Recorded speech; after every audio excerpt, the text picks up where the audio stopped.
National library of মেডিসিনের একটি সমীক্ষা অনুযায়ী 2050 সালের মধ্যে বিশ্বের অর্ধেক সংখ্যক মানুষ মায়োপিয়ায় আক্রান্ত হবেন।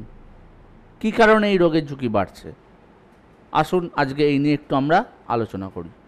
সকালে ঘুম থেকে উঠেই আমাদের হাত চলে যায় মোবাইলের দিকে। মিনিট 10-15 সমাজ মাধ্যমে উকি না দিলে যেন দিনটি শুরুই হতে চায় না।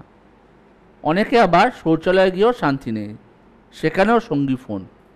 কেবল বড়দেরই নয়, শিশুদেরও এখন পড়াশোনা চলে অনলাইনে। তাদের ক্ষেত্রেও স্ক্রিন টাইম আগের তুলনায় অনেকটাই বেড়েছে কোভিডের পর। মোবাইল, ল্যাপটপ কিংবা ট্যাব যে কোনো স্ক্রিনের দিকে দীর্ঘক্ষণ তাকিয়ে থাকার ফলে দৃষ্টিশক্তি কমে যাচ্ছে তাদের। বাড়তি স্ক্রিন টাইমের কারণে দূরের জিনিস দেখতে সমস্যা হচ্ছে অনেকেরই। চিকিৎসকরা এই সমস্যাকে বলেন মায়োপিয়া।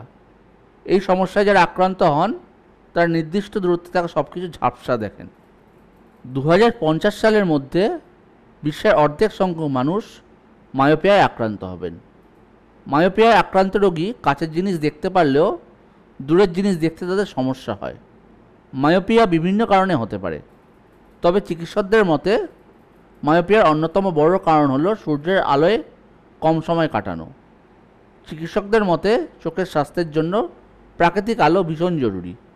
বিশেষ করে শিশুদের ক্ষেত্রে সূর্যের আলোয় বেশিক্ষণ থাকলে রেটিনায় ডোপামিন নামক যৌগের ক্ষরণ বেড়ে যায়। এই যৌগ দৃষ্টিশক্তির উন্নতিতে এবং মায়োপিয়া প্রতিরোধে সাহায্য করে। তাই শিশুদের দিনের আলো থাকতে থাকতে বেশি বাইরে বার করতে দিন এবং তাতে সময় কাটাতে দিন, এই পরামর্শ দিচ্ছেন চিকিৎসকেরা। চোখ ভালো রাখতে এই অভ্যাস খুবই স্বাস্থ্যকর। এখন আমরা জেনে নেই মায়োপিয়ার উপসর্গগুলো কী কী। দূরের কোনো জিনিস একেবারে ঝাপসা দেখা। দূরের কোনো জিনিসকে স্পষ্ট দেখার জন্য চোখের পাতা কুঁচকে কাছাকাছি নিয়ে আসা। সারাক্ষণ মাথা ব্যথা করা। চোখের যন্ত্রণা। মায়োপিয়ার ঝুঁকি এড়াতে সবার আগে ফোন থেকে দূরে থাকা ভীষণ জরুরি।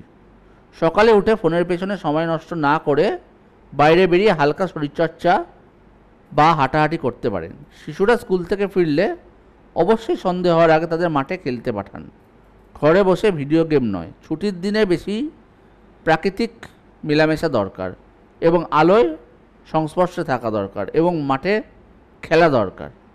এই নিয়মগুলো মেনে চললে আমরা বা আমাদের পরবর্তী প্রজন্ম এই রোগ থেকে মুক্তি পাবে। তাই আজ থেকেই আমাদের সচেতন এবং সাবধান হতে হবে।